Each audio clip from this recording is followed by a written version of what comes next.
everybody, welcome back to the Consummate Athlete Podcast. I'm Molly Herford, and when I'm not outside attempting to adventure, I'm probably inside writing about it.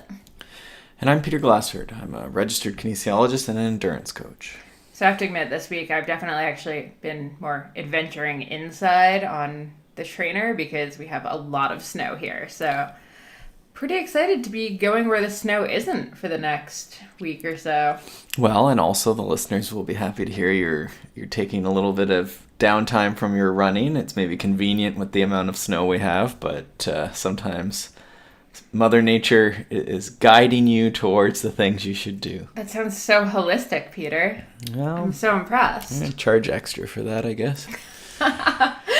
Yes, as my knee heals, my coach and I finally realized it was clearly not getting better with just like a day or two off of running and then coming back and starting up. So I'm now off of running for a little bit over a week. Probably won't be doing a ton of running where we're going, although we'll be doing plenty of hiking and other adventuring. So, Peter, I don't know if I told you about this, but the town we're going to be in has aerial silk classes. I think you did mention that. I'm pretty excited. Yeah, I don't know. I'm just imagining the wrappings around the groinal area. I find it uncomfortable. But, I'm just saying. I mean, rock climbing's the same though. Really, they have that. It always happens. Everyone should probably keep an eye on my Instagram because I'm imagining just like rom-com levels of Peter getting stuck in the aerial silks, like 20 feet in the air kind of situations. Right. But anyway, what have you been up to this week, Peter? Still just trucking away on end of season and new clients starting up. It's been really cool. It's very thankful, as our last episode, very thankful for clients and everyone who's interested in just sort of, following the quote unquote smart athlete, philosophy. Yeah. Lifestyle. I was going to say lifestyle, but I'm like, that's not how I usually call it. Yeah, so I mean, I've just been working away on that. So lots of intake forms and, learning about what people have done and, trying to just make those small changes. We were talking about this morning, New Year's resolutions and stuff, trying to get people. So it's, it almost seems slow this time of year, right? So I feel like my monotonous and monotone voice, is being used a lot right now, just trying to keep people, we have time. Mm-hmm. The nice thing is that a lot of these folks are getting started ahead of the new year. Mm-hmm. We have, even for a fall race, right? We're 5-6 months. So just although, you know what? Start putting the deposits in the bank. I was interviewing. Hay is in the barn. We're trying to put the hay. Yeah. I was interviewing someone yesterday for an episode that'll come out in a couple weeks, and she mentioned that as of right now, we're about 15 weeks out of Redlands, the big, cycling stage race for, pro racers. And I was just struck by that, because for some reason when you say 4 months out, I'm like, oh, that's tons of time. 15 weeks, though? I'm like, Yeah, there's definitely some variation there. I don't think I'm working with any elite road people at the moment, which is, I guess, sort of a relief because we got lots of time. I can keep telling myself that because I think I also start panicking once it's like February, and I'm like, no, it's cool. Everyone will be okay. It's okay. It's only 5 weeks. You're all doing great. Could you just a little bit more? And then Peter's hiding under his desk. Meanwhile, this is, I admit, my favorite time of year. I know a lot of people make fun of the cliche, 10 ways to stay healthy during the holidays or, 5 ways to keep your resolutions articles, but I love writing them. I was going to say, you do a lot of them. I'm going to come I have about one in me. I mean, I'm maybe a fifth the writer you are, but I do a bit of writing, and I have to say, I could write so many. I love them. I love them so much. They're so fun, and every year I get to try to figure out different angles and different ways to approach it and different people to talk to, and every year I love doing it. Partially because I really personally enjoy goal setting and all of that, and also because I'm terrible at staying healthy during the holidays. So writing about it kind of forces me to really think about choices I'm making. I guess that makes sense. You write about maybe, or hopefully, what you have a passion about. I guess that's...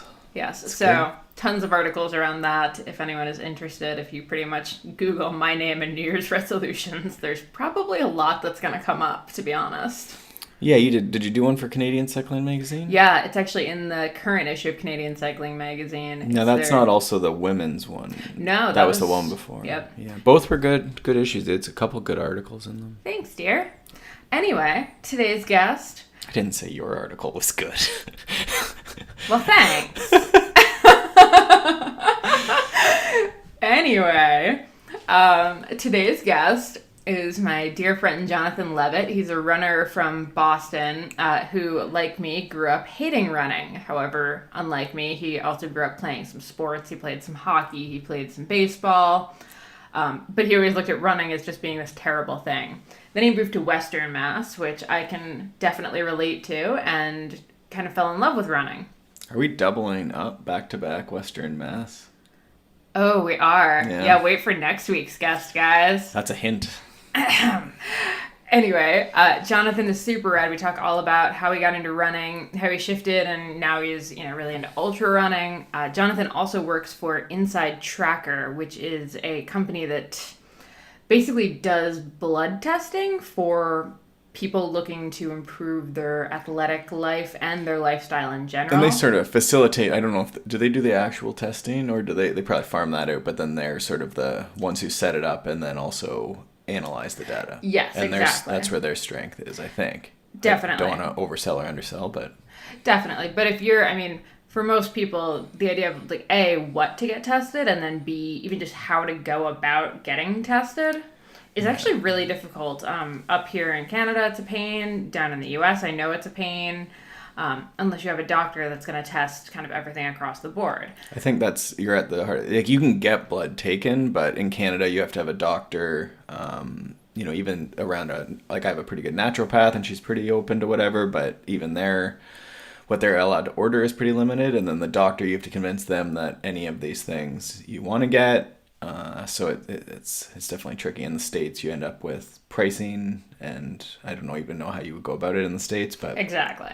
But then it is, what do you get, right? Yeah. So we've both actually done some testing with Inside Tracker just a couple months ago to sort of see where we were at, and it was actually really enlightening, I have to say.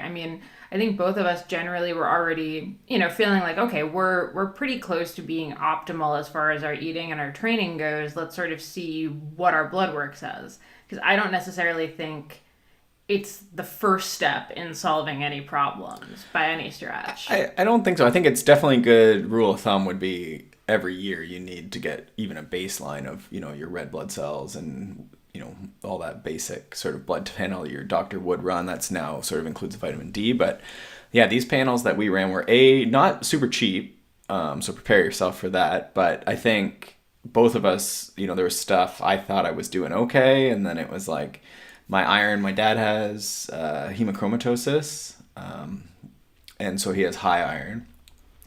So then I found that mine was actually creeping up high, which it had been sort of on the high end, and it was always like, oh, you're an endurance athlete. But then it was like, oh, this actually seems like now it's like out of the range. Whereas too high, which is abnormal, right? Like you never hear about that or rarely hear about that, even though it's actually quite common. Whereas mine was the much more cliched tanked iron. Yeah, for female runner, endurance athlete. So it just sort of... even irregardless of us eating a generally paleo diet or paleo plus candy from Molly, hey. There's small tweaks we can do there, right? So, all that to say, there was things that, we weren't ailing with any sort of major illness, but we got these checked, and there's, some actual changes we can do because of it. Yeah, so it's definitely been pretty interesting. And actually, Jonathan was nice enough to provide us with a code. So if anyone is interested in checking out Inside Tracker, we'll put all this in the show notes, but you can use the code ConsummateAthlete for 20% off of testing, if that makes it a little bit more... And I think for the U.S., that's definitely good. It definitely worked in Canada. Somehow someone came to our house and took fantastic. It just one morning. We had to fast into the test, and they came at early too, 8 a.m. or maybe even earlier. Yeah. And it was done, and they were gone. And then a few days later, we had results on a website that you could see, and they were sort of presented where the troublesome ones were, and then gave you a printout if you wanted to take it to your doctor. I took it to my naturopath. Yeah. I should also point out, Inside Tracker is not sponsoring this in any way. This is actually No, it's just sort of interesting, right? I think we're in a day and age where that stuff's going to be there, right? And you have to sort of go after stuff. And I will say, like, if you do have a naturopath, especially who's decent, but a doc who's good, my doctor is actually quite good too.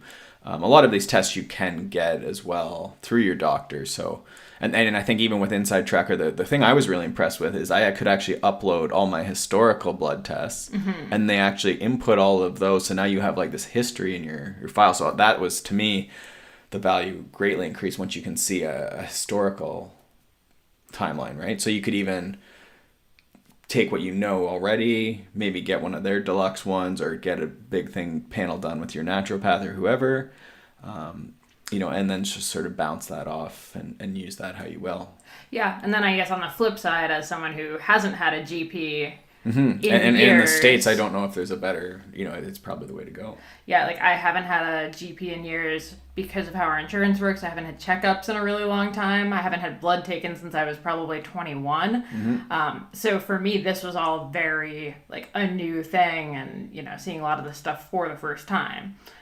So whether you're someone who, does have access to a doctor and just kind of wants this extra thing, or, if you're like me and finding a doctor is kind of a pain in the butt compared to this, it's been pretty cool. But yeah, Jonathan and I kind of get into a bit of the... Yeah, but that's not all we're talking about today. What else do you talk about? Well, I was going to say, for someone who says he needs to stop interrupting, New Year's resolution, Peter. New Year's resolution. Well, at least I say it about myself. Anyway, Jonathan and I talk a ton about running, getting into ultra running, starting to add more mileage without injuring yourself. And, we do talk about the blood testing, but then also kind of get into some of the specifics and some of, honestly, what he's seen more frequently as he's gone through, thousands of athletes' blood samples at this point. So some of the common themes that he sees and, some of the suggestions that he would make pretty much across the board, having now seen a whole lot of examples. And that's always, people ask about genetic testing, which is not necessarily what we're talking about. But the reality is a lot of these things are, best practices. What would you do, after the test, and why aren't you doing those things now, right? Totally. That's sort of always the, there's the rare snowflake things. You have low iron, sometimes that you just can't avoid that, even though we have a whole cow in our, there's things that, despite your best efforts, it's not working out. And sometimes we need that testing, right? But there are some practices that probably all of us know one thing we could probably do better, right? Yeah. Oh, and I should actually mention, for those of you who maybe heard about Inside Tracker in the Sonia Looney podcast, yes, this is exactly the same thing that she did. I was going to say, if this isn't an ad, then we're not getting paid enough. Yeah, seriously, call us.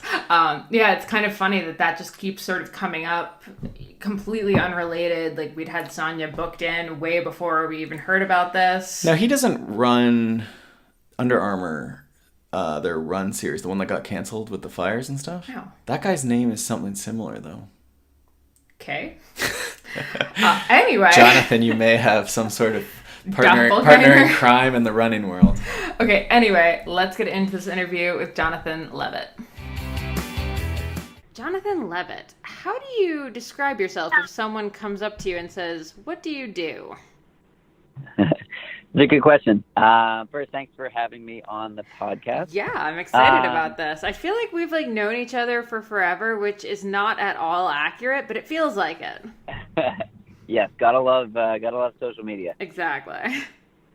How would I describe myself, or what do I do? So I run a lot and talk to people about running a lot, and talk about running a lot. So I work for a company called Inside Tracker. We do personalized nutrition through blood analysis, and I'm currently training for my first ultra, which is a 50K coming up in about 4 weeks, hence the running a lot part. That's awesome. Which ultra are you doing? I'm doing North Face, California. What made you choose that one? So I've been running, I don't know, for 5-ish years now, and I've spent a lot of time, I spent some time trying to BQ and run sub 3, and I was just getting really obsessed with the pacing and time on the watch and all the stuff that is that, negative spiral. leading towards not enjoying running. So I wanted to switch to something completely new. I have no idea what my goal time is for the race. I was talking to someone earlier today, and my answer for the goal was basically, I want to cross the finish line with a shit-eating grin on my face, having had tons of fun for many hours. And so that's what I'm looking forward to. And I've been at this race for 3 years now, and it's just such a fun weekend. And it's the 50-mile trail championships, so it brings out a super competitive field at the pro and elite level. And then there's a very large November Project contingent that races as well, mostly the marathon relay, but some of the 50K and marathon and 50-mile distance as well. That's awesome. And if your first ultra is anything like mine, you will definitely have that grin on your face. I don't know why you end up with it, but you will end up with it. I can't wait. Oh, man. So I keep hearing about the November Project. In random people I'm interviewing for totally different articles and stuff, it seems like it's just coming up more and more. Can you explain what exactly the November Project is, and how did you get involved with it? Yeah, so it's really, at its core, it's about free fitness based on accountability. So it started here in Boston almost exactly 5 years ago. It'll be 5 years in 5 years in November.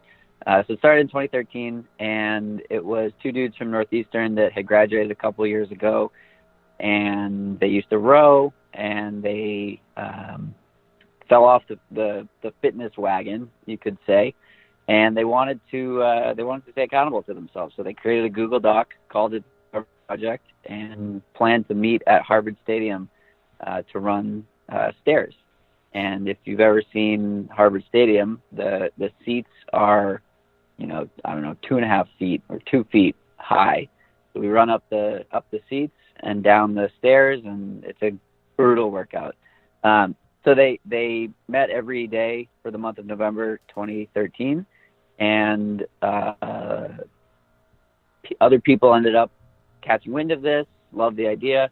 They put out some tweets. This was in the early days of Twitter. Marathon Sports reshared something, and people started showing up.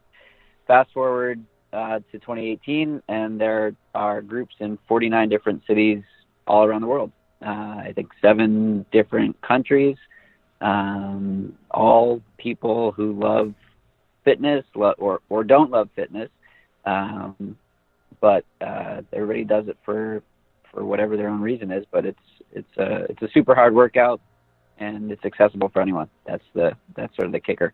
That's super cool. Yeah, it's kind of crazy when stuff like that catches on, and I feel like that name makes it sound like it's some kind of really like deep philosophical, like crazy thing, or like, super charity oriented or something. But it was just like two dudes who just wanted to hang out and try working out together.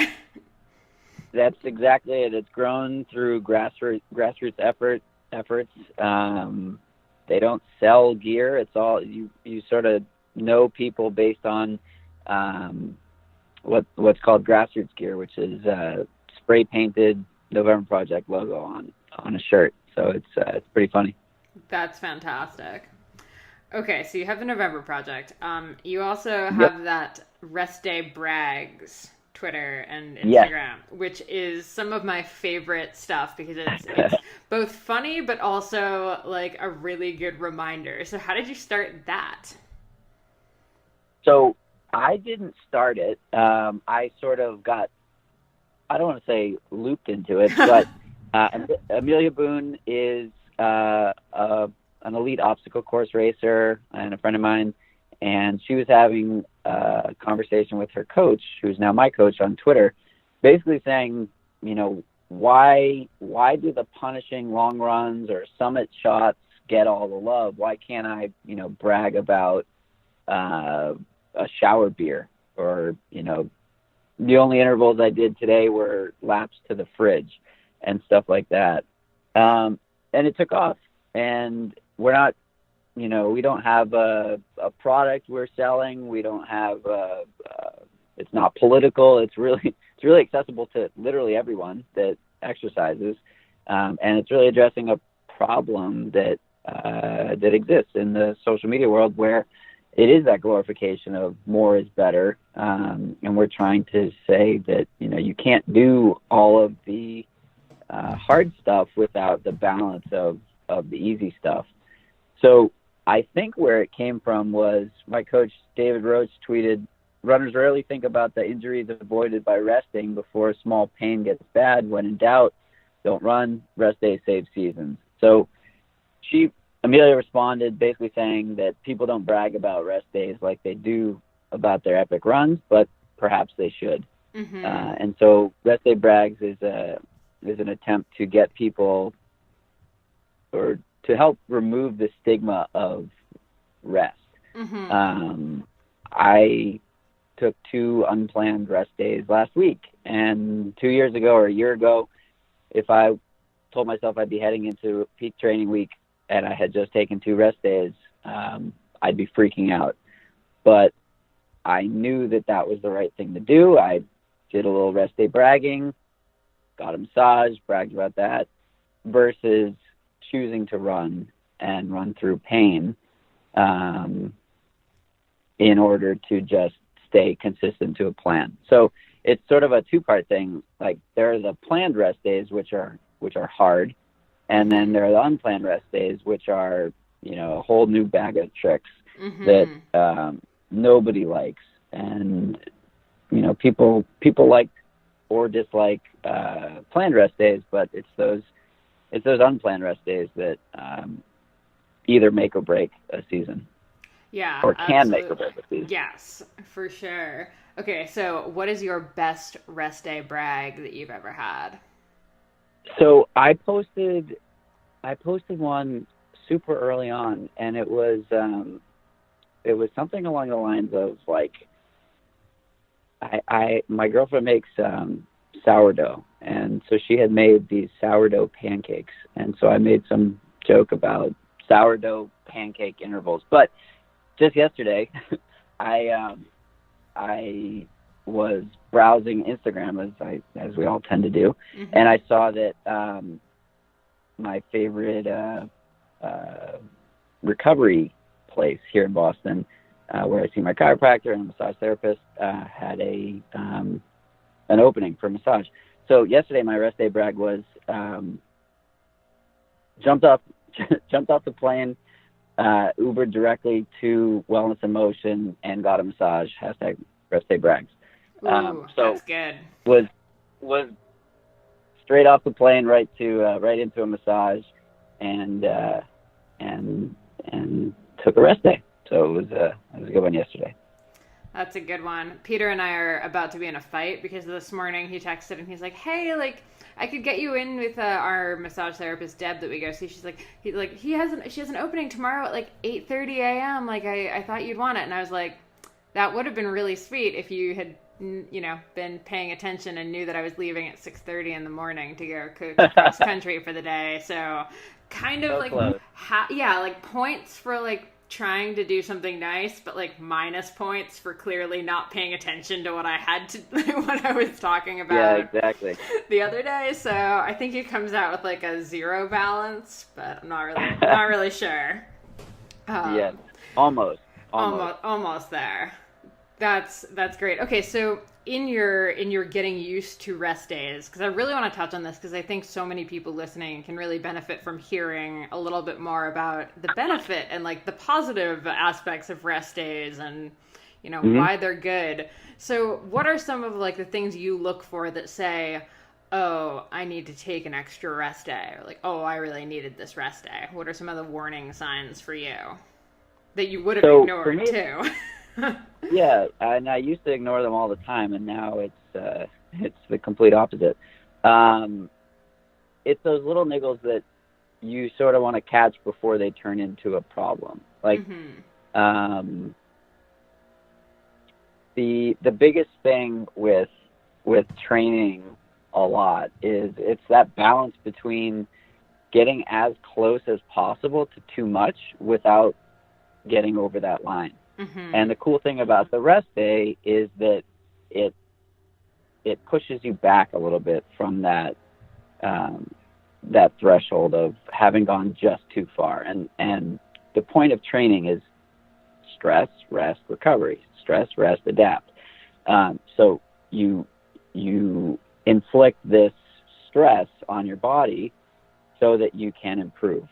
But at a certain point, that stress becomes too much, and that's where injuries, burnout, all that fun stuff can happen. So if you're towing that line between, I don't want to say overtraining, but overreaching, and good quality training, and something comes up, that's often the case of where an extra rest day might play in.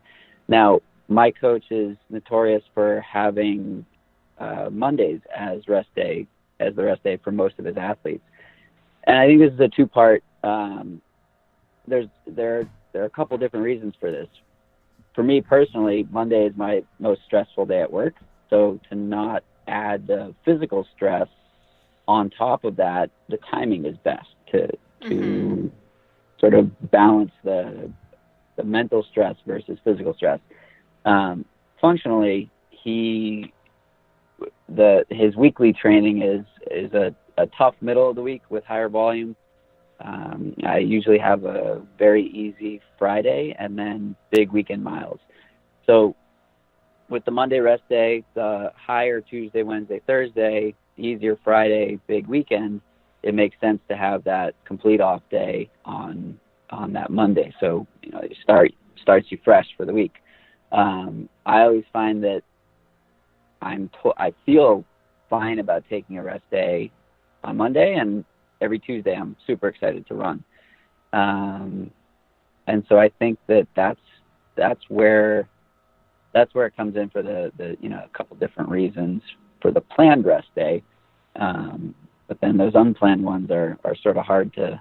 You can't really plan for unplanned ones, but it's in the name. But it's really just. For someone with a coach, it's easy. I guess it's easier. You just provide the coach with the feedback on how you're feeling, physically, or I guess mentally. See, that involves like being honest with your coach and like admitting a certain level of like what you might perceive as weakness. Although, as Peter and I keep telling people, it's not really a weakness to admit that you're really tired or you didn't sleep or you're feeling hurt. And that's the thing. But all of these cues are your body trying to, provide you some sort of insight into what's going on. Like, if you're exhausted in the afternoon, that's telling you something. If you feel freaking amazing in the afternoon, that's telling you something. So I like to overshare on the coach-athlete side of things because I'd rather not make that decision myself. Mm-hmm. And I think it was David that joked that if you end up with an MRI without telling him, you owe him $200 or something like that. Like there are things that you should tell your coach before they become big problems, and bone issues would be one of them. So like stuff like that, like, you might think you're oversharing. You might think that it's perceived as being weak, but I think it's a strength to be able to explain how you're feeling on a both physical and mental level. Mm-hmm. There's so much to be said for waking up excited to train versus waking up not looking forward to training. And a lot of the work we do with Inside Tracker is giving people an objective reason to train less, or an objective reason to back off, or add a rest day, or think about a taper period, because many of these signs of overtraining are not just physical, it's mental as well. Like if you wake up tired, or if you wake up, dreading your run, not because you're nervous about, crushing it, but rather like, okay, I really don't want to run today. That can be linked to, for men, lower testosterone. And there are plenty of things that can be done to address that, like readiness to train is what it's called, so that you don't get into that burnout or feel the negative impact of training a lot. Yeah, it's funny how many people I think end up dropping out of sport entirely, or taking like, a 2-year break instead of just taking 2 rest days off. I feel like yeah, it's kind of comical. For sure. I also really like that you use the phrase like overreaching versus overtraining, because I think overtraining has just sort of this very, very like negative ramification around it, and just like a very intense ramification, right? Like it has to be like you've been training like 40-hour weeks and doing all like insane volume and all this stuff. Yeah. But like overreaching it just sounds a little bit less intense and loaded, I suppose. Yeah, I mean it's very difficult to overtrain. Your body will tell you or injure you before you'll become injured before you can truly run yourself into the ground. Mm-hmm. And that's sort of that coping mechanism or protection that is built in, that something is going to, like you're going to need to stop at some point before you get to that overtraining mm-hmm. syndrome.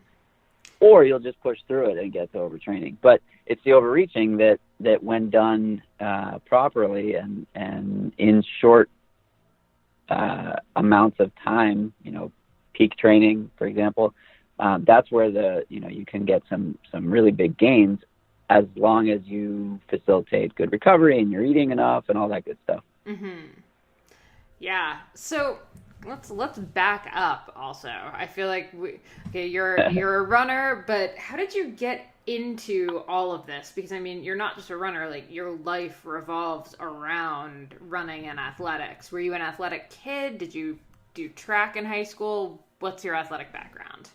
Yeah, so I was a pretty average team sport athlete. Never really great at baseball or hockey or soccer, but I loved baseball and hockey growing up and played both through high school and into college. Hated running. The only swimming I did was in camp when I was desperate for excuses to get out of swim lessons. When I wasn't able to get out of swim lessons. And I studied sport management and marketing in college. I ran an intramural hockey league at UMass Amherst. So that was the extent of my, and I played in it. So that was the extent of my athleticism in college. After college, I started running. I was going to the gym a fair amount, and I graduated in 2012. 2013, I was watching the Boston Marathon. The events later that day transpired, but prior to the bombing, I was watching the marathon in Wellesley, looking at all these different people, shapes, sizes, abilities, and I said, if they can do it, I can do it. I want to run a marathon. So that's where the first seed was planted. Then the bombing happened, and being a lifelong Massachusetts and Boston resident, we felt it pretty hard here, or pretty mm-hmm. significantly here. And so the next day I put on blue and yellow and the colors of the marathon that year, and ran my first half marathon.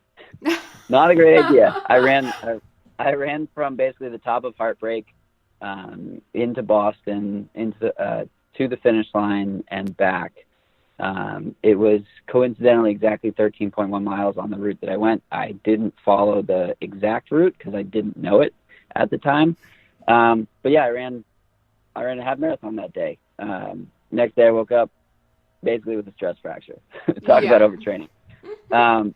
So then I didn't run for a few weeks, and I sort of slowly got back into it. I was working at another company at the time, and our main customer was were marathoners, and people would always ask how to use this product. It was a sports nutrition product in a marathon, and I was basically just guessing based on other customers' feedback. I said, may as well just sign up and run a marathon. Sure. So I did that. My first race registration was the Holyoke Marathon in 2014. I ran a successful half marathon in the build up to it, but that was my start into running and racing. So that was 4.5 years ago now. And it's been a fun couple of years, and it's brought me to some super awesome places and introduced me to some really amazing people. That's awesome. Also, I didn't totally realize that you were in that Holyoke, Amherst, Western Mass bubble until just now. Or Yeah. I forgot about it until now or something. But man, everything comes back to that. Exactly. It's gorgeous out there this time of year. I know. Oh, I miss it. But Yep. okay, so you moved from sports nutrition company to Inside Tracker. How did that happen? That was really right place, right time. I was at an event that Inside Tracker was sponsoring called Executive Athletes. So it was geared towards athletes working in some, as executives or whatnot. Basically, business people who love to train and race.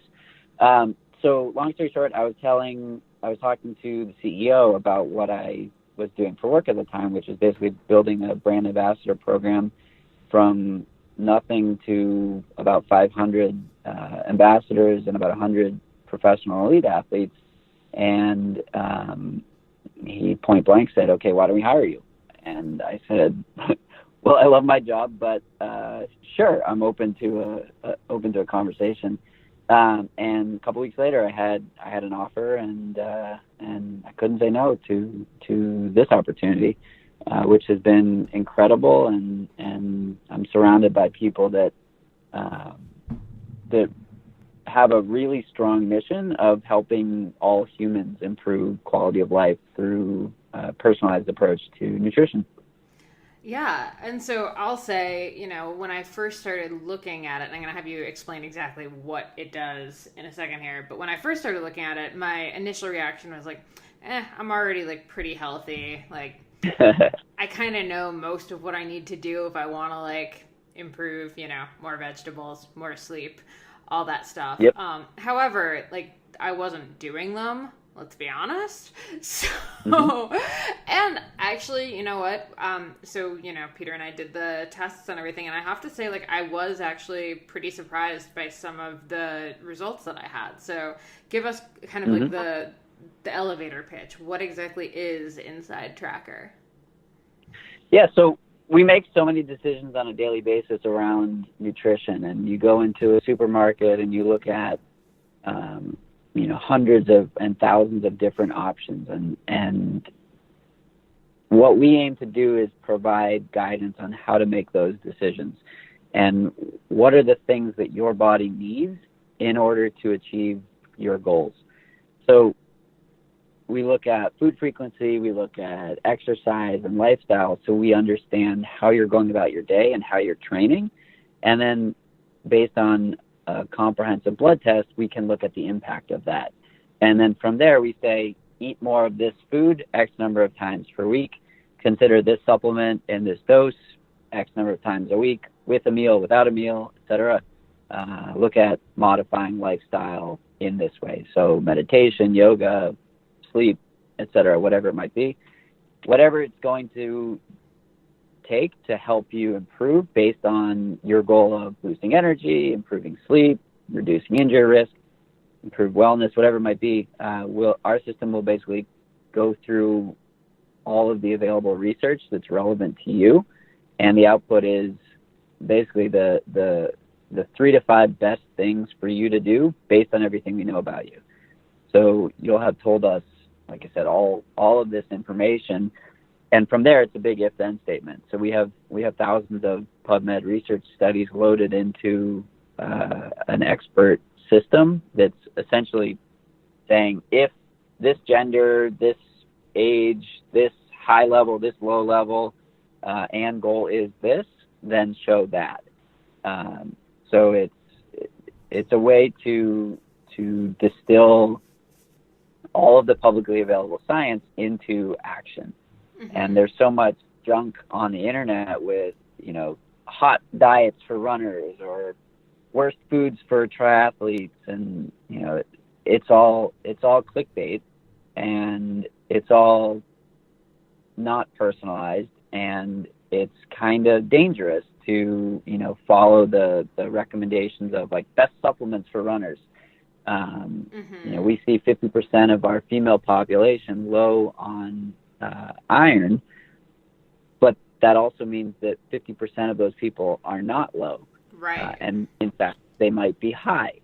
And it's toxic to have too much iron. So, just blindly following, I'm a female runner, I should take iron, is statistically possibly a good thing to do, but there's also a pretty large chance that is not the best thing for you to do, and in fact it's the worst thing for you to do. Mm-hmm. So our system aims to take away that guesswork and really drive personalized decision making around what you're putting into your body. Yeah. And then evaluate progress over time. Yeah. So I think there's sort of like 2 types of people that I think it's sort of ideal for, and correct me if I'm wrong, but I'd say the first type is the people who have already done sort of that like 95%, they're already eating mm-hmm. what they think of as like a pretty clean diet. They're already training, maybe they're even working with a coach and like they're training well and everything. And they just want to get that, eke every little bit of performance out by checking in. And then I think the other group of people are the people who, know that like, yeah, the vegetables would probably be a good idea and like the sleep is probably a positive, but just need that scientific validation that they're doing something unhealthy to themselves, and they actually do, have these markers that indicate they need to be doing this stuff. So is that about right? And that's about right. And sometimes that is the same person. Yeah. They're an elite level athlete that still needs that cue. But yeah, we work with a ton of professional elite athletes, both individual and team sport. And it's pretty surprising sometimes that, some of their values look terrible. Mm-hmm. And so often we'll see a professional baseball player that looks malnourished from the inside. So It's an objective, your values are crap. You're highly at risk for injury. You're, under by 2,000 calories a day, which we've seen before. And you're at extreme risk for injury. And we've seen that person get injured. So, and then we've seen that person or a different person, or I'm generalizing here, but we've seen that type of person take the data, make some changes, and feel amazing. And it's going to work every time, because that's the system is firmly rooted in science, and we're not going to make a recommendation that we can't stand behind. So a lot of times people have heard that I need to do this, I need to do that, but it takes seeing it, staring you in the face to say, hey, this is your personal invitation to improve, before you might be willing to make that change. Like, oh, it's not me that needs to do that. My sleep is great, and I, train a lot, so I'm good. It's oftentimes those elite athletes or non-elite athletes that couple of things will have a massive impact. We're not telling you to go vegan. We're not telling you to cut out carbs. We're not telling you to, drop a food group, etc. It's really like eat oatmeal 5 times a week and take a vitamin D supplement, or eat fish twice a week and take a probiotic and eat almonds once a day. So like super simple things like this that and sometimes we'll introduce people to completely new foods. Like I had never eaten shellfish before, but our dietitian suggested that I give that a try based on the some of my values, and now I love shellfish. So it's cool that sometimes it's really just avocados. I've heard great things about avocados. I'm going to try avocados and become somebody's favorite food. Or it's oh yeah, I used to eat oatmeal all the time and I fell off the wagon with that. Here's a good reason to do it every day. So it's a lot of... I'm just stuck on the fact that you live in Boston and you hadn't really eaten shellfish. I know, it's terrible, right? I grew up on the Cape too, in the summer, and it's pretty embarrassing, actually. It is. Like, oh my God, I can't get past this now. Yeah. I know, it's but it's not one of my prouder moments. Yeah, it is really funny to me how, honestly, like elite endurance sport isn't really designed to make us the healthiest humans possible, like by any stretch. And I think that's one of the other interesting things, though, is with Inside Tracker, you can choose what you're hoping to improve, right? If it's your actual overall health or if it's your endurance. And I mean, none of the endurance stuff is going to be bad for you, but it's going to be more focused on how do we improve the markers for endurance training, not necessarily for your like general health. So I think that's exactly. So super cool. We've been doing a lot of work with GU Energy and their group of professional athletes. And one of the things that we looked at were what are the biggest problem areas within that group of elite athletes, and how does it compare to the general population? So we have the ability to do research within our own database based on dozens of different variables. So like we can look at runners that run more than 8 hours a week, and we can call them something different than runners that run 3 hours a week or 15 hours a week or whatnot. So we looked at the GU athletes compared to what we called more of the average or amateur athlete. So somebody who's not training, 8, 9, 10, 14, 15 hours a week. And pretty much the same problem areas. So it just goes to show that no matter what level you're at, there's always room for improvement. And it's just the order of magnitude or the potential impact that it can have at those higher levels or not at the higher levels. But when you are running that much, really the biggest thing we've seen is that people just aren't eating enough. Mm-hmm. And just by adding another couple hundred calories, I want to give the disclaimer, I'm not a dietitian. We have plenty of dietitians on staff, but I just felt it was important to say that. Just by adding another couple hundred calories, this is something I've done personally. It's made a tremendous impact on energy levels, on recovery, and I'm still almost at a deficit, despite thinking I'm eating literally all the time. Mm-hmm. And if you're running 40, 50, 60, 70 plus miles a week, that's a lot. You're losing for a guy, that's like 1,000 calories a day that you're burning. And the majority of runners aren't replacing that appropriately. So what we see is elevated cortisol, which is your stress hormone, lower testosterone, which is relevant to power and readiness to train and sleep and recovery ability, sexual health, all that good stuff. And it's just this sort of vicious cycle that if you're not refueling and not getting it back in, it's harder to get more out of your own performance. And so that's one of the biggest takeaways we've seen across the board for particularly endurance athletes and particularly runners. Mm-hmm. And I find it super funny. I see the same thing all the time, and it's so funny to me. It's always people who are trying to lose that last 5 pounds or whatever, and often by adding calories back in, that's actually when they tend to get to whatever the race weight or goal weight is.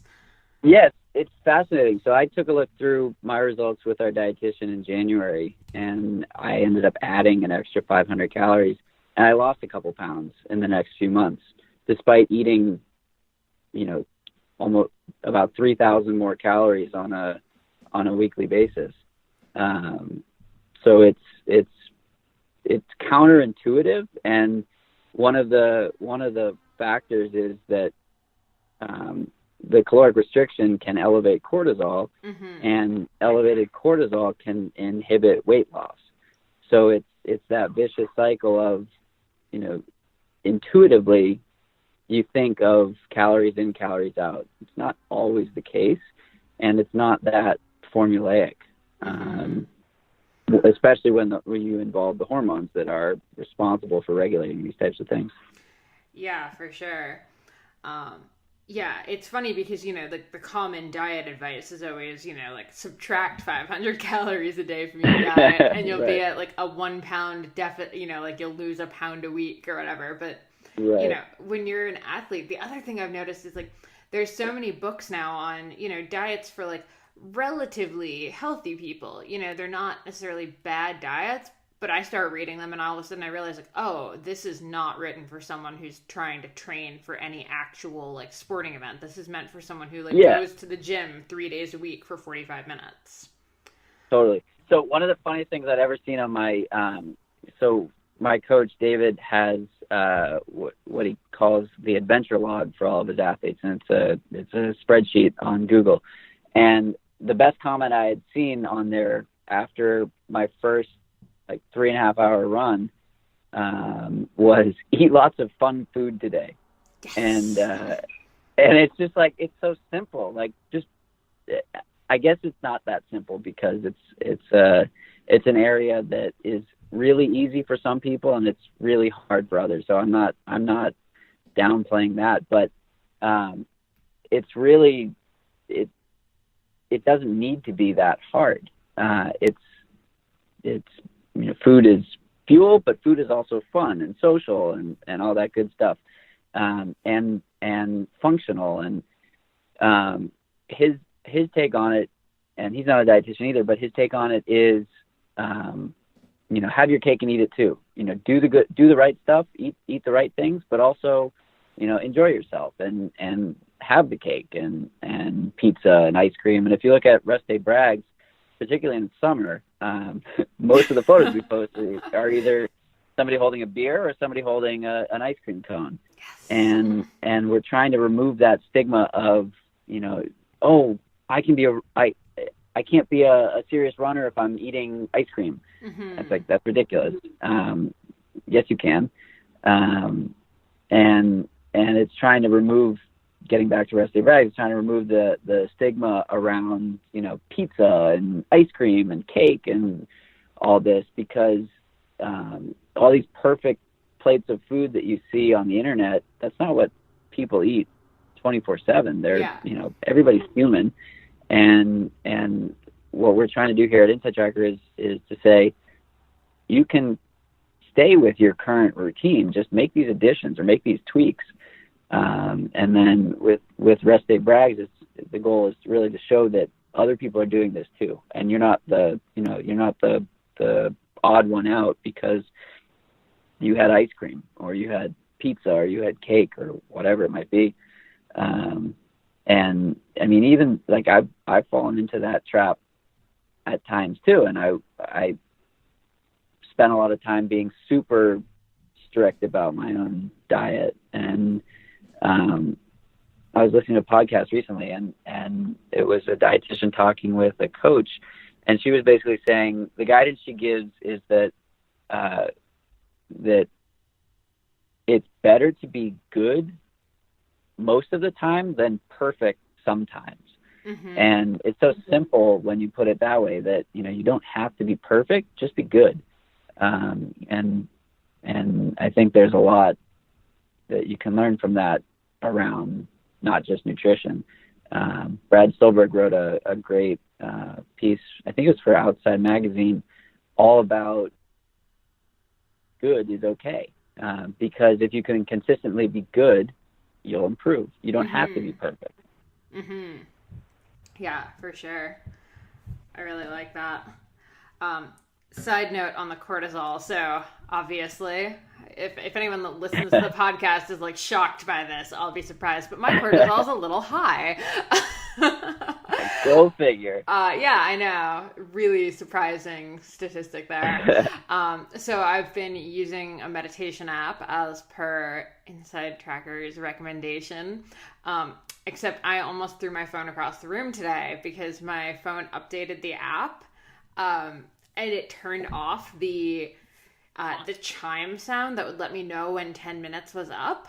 So there I was sitting trying to be super nice and zen, and all I could think is like, God, this 10 minutes is taking forever. 4 hours later. But like, don't want to look at my phone because that means that I'm like not doing it right? Like, I'm like, oh so God. How long did you go? I'm going to look at it. It's going to be like 2.5 minutes. I'm not going to do it. I'm not going to do it. 25 minutes, which like, nice. I know is not a bad thing, but when you have, a full day of things that you want to get done, and you're expecting the chime to go off at 10 minutes. I was like, oh my God, this is the least zen that I've ever come out of a meditation. Yeah. Just so mad. So it's funny, the meditation piece is really interesting. We've started to incorporate it here at our office after our Monday meetings. One of our team members sort of takes us through like a 5 or 10 minute meditation or stretching or something like that. And it just feels so good to take that break in the day. And I mean, if you think about it, really the only way to get that time on a consistent basis to yourself is to take up smoking. So like, why do smokers get all the free time, 5 minutes every hour? But us runners and cyclists, and triathletes, we have to work all the time.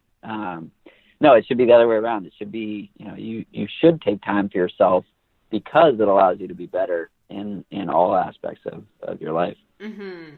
Yeah, so I'm going to keep doing it. I will report back to everyone how meditation goes. I've tried it before like a billion times, and I've never been super successful. But actually, again, as per the like why this is cool, I don't really listen when it's something that I read that's like good for everyone, but when I can see my own statistics and be like, oh no, this is actually like scientifically going to be good for me specifically, that does make it an easier thing to convince myself I need to make time for. So that makes sense. Yeah, it's very cool. All right, are there any other, so the whole, you're probably not eating enough, or possibly, we're not going to say that's across the board, but what are some of the other like common ones that you see for endurance athlete types? Vitamin D is another big one, and which it's is so easy. Funny. Yeah, we get we do a lot of work in baseball, and so obviously baseball players are outside all the time, and same thing with trail runners that are spending hours on their feet in outside all the time. And particularly for those two populations, we really see a lot of people that have low vitamin D levels, and not just like normal low, but like a doctor would actually say, hey, you should take a supplement because they're clinically low. So what we see with that is their sleep is impacted, their recovery is impacted, mood, mental health, all that good stuff can be negatively impacted, and it's literally 10 cents a day to fix through supplementation. And unfortunately, a lot of people say, "Oh, I'm outside all the time. I can't be low," but below a certain threshold, it's really tough to get it through sunlight or diet. The sunlight is fine for maintaining, but that's one of the common things that we see. Cortisol is another one. Lower testosterone for guys that are training a lot. Women, we see low iron, low DHEAS, which is a female sex hormone, also related to energy and reproduction and mood and I guess recovery. Those are the common ones. And then outside of that, it's really all over the board. Mm-hmm. Yeah, and it definitely was surprising for both Peter and I. Like, we both got very different results and stuff that I Hmm. never would have expected for me. Like, even just having, I have no issue disclosing this on the podcast. My iron is a little low, which is very Yep. strange for someone who eats a fair amount of red meat now. So, Right. very interesting stuff that I would not necessarily have, ever found on my own because I Hmm. was like, no, I'm eating meat. This might have been a problem back when I wasn't, but it shouldn't be now. Why is this a thing? And I never would Yeah, have and that's the guessed. thing. We have a lot of people that say that, and it's really an absorption thing, and it's definitely one of the most common reasons for someone to consider blood testing, to look at their iron levels. There's so many factors that go into having optimal iron, and it's all about nutrient timing and absorption and when you take it or when you eat it Mm-hmm. or what you eat it with. And there's so much that is not communicated to runners about all these important things that have such an impact on energy and recovery and endurance, that we're just hoping to stir the pot on the conversations that need to happen like that. Mm-hmm. Yeah, with iron, I was so surprised at how many things can like block iron absorption that are things that I would be normally having probably around when I'd be having red meat, or when I Exactly. would normally, like, if I hadn't thought about this, when I would take an iron supplement, I would probably be drinking a cup of coffee because I would be doing it at Yep. breakfast. Womp Yeah. So womp. and it's just one of those things that's just not communicated. I was Mm-hmm. talking to an athlete, who knew that she needed to take iron on an empty stomach, and she does a lot of fasted training. So she would take her iron supplement right after or right before a run. Well, one of the best ways to decrease iron absorption is to add inflammation or some sort of exercise stimulus. So she thought she was doing this great thing because, I mean, she was right in that you should take iron on an empty stomach, but it's this other variable that was unknown that, was keeping the iron from being absorbed. Ugh. Ugh, it's a minefield. Exactly. All right, so you guys just recently published a paper. Talk to me about that. Yeah. So the paper, the official title is a longitudinal analysis of biomarker data from a personalized nutrition platform in healthy subjects. Okay, so what does that mean? We looked at our database of tens of thousands of users over the last about 10 years and basically summarized it to say, does an automated or does a personalized nutrition platform improve healthy people? And we found that it does. And so we looked at this group. The sample size is just over 1,000 people. For comparison purposes, a good research study is 10 to 30 people. So we had almost 30 times that in some capacity. So there's a lot that can be gained from this paper. We started looking at some of the associations between some of the biomarkers. We looked at what are some of the things that can be, that we can understand as, like, what are the best things that people are choosing. So I can say that adding oatmeal every day is probably the best thing that most people can do. And then this comes from the research that we have done within our own population. And then there's a lot around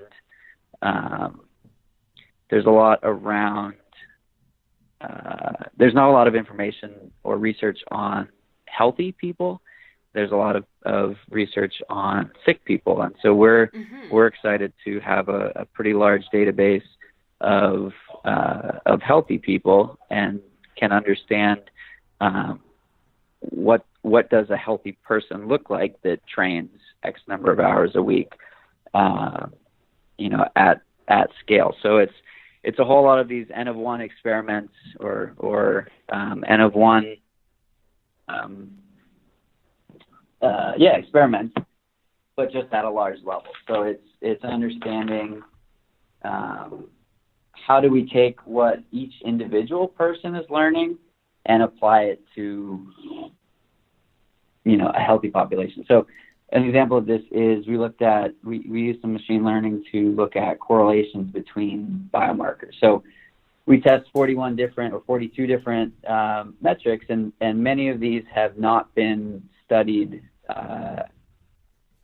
in parallel or looking at them together. So we can see, okay, if your vitamin D improves, what are some of the other areas that may possibly improve? So if those areas are not improving due to the based on what we know about how to improve something else, perhaps we should look at what's related to that metric. So the summary is it's not just a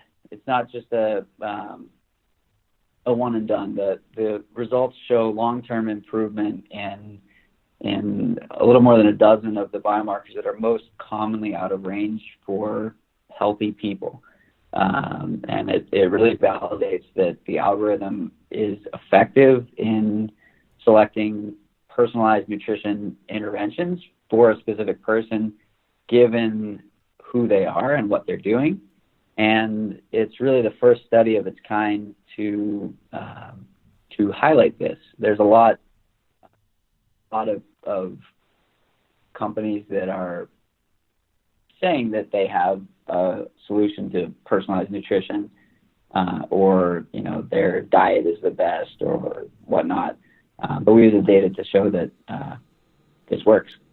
That's awesome. And I think that's actually something I've been talking to a lot of people about lately. I was doing an article on intermittent fasting for athletes and just sort of the ins and outs of that for Outside a few weeks ago. And I spoke to Rob Wolf about it.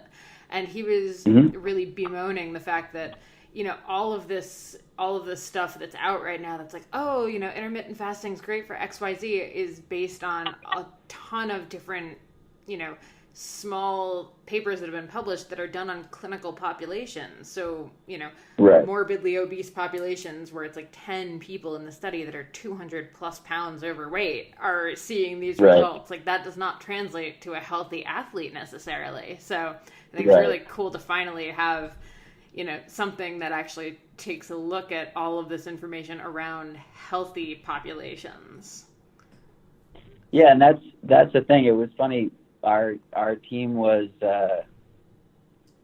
we basically had an internal education session around the paper and the creation of it and what it means.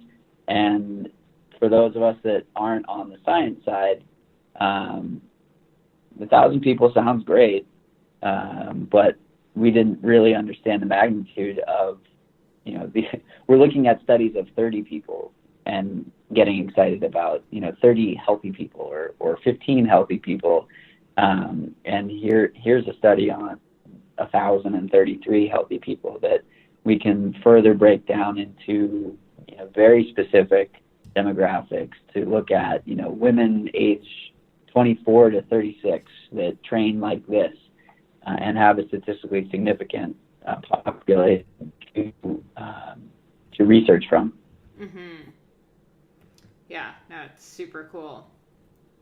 All right. I think we should wrap it up there, but people obviously need to follow you on a billion different platforms and should definitely check out Inside Tracker. So I'm going to have you pimp yourself out here. Tell everyone where they can find you, where they can find Rest Day Brags, where they can find Inside Tracker. Go. Awesome. So I like to keep everything mostly simple. So I'm JW Levitt on Twitter and Instagram. And then Inside Tracker is Inside Tracker on all platforms, and Rest Day Brags is Rest Day Brags on all platforms. That is reasonably easy to find. Perfect. Yes. We'll have all of those links in the show notes. All right. Cool. Is there anything else we missed touching on that you want to put out there to the audience? No, I think that covers it. Thanks for having me on. Thanks so much for tuning into the Consummate Athlete podcast. You can check out my stuff over at theoutdooredit.com or by following me on Instagram and Twitter at Molly J. Herford. And you can check out Peter's coaching, training plans, blogs, all that fun stuff over at smartathlete.ca or by following him on Twitter and Instagram at Peter Glassford. And if you want to support this show and other awesome podcasts, please check out wideanglepodium.com for show info, other podcasts, bonus content, and to become a donating member so you can get all of that rad behind the scenes content and help keep shows like this on the air. And lastly, if you're enjoying this podcast and all the information that we're bringing to you every single week, do us a solid and pop into iTunes to leave us a rating and review. It takes you about 2 seconds. You can do it on your computer, you can do it on your phone, and it really helps us out. Thanks so much, and we will see you next week.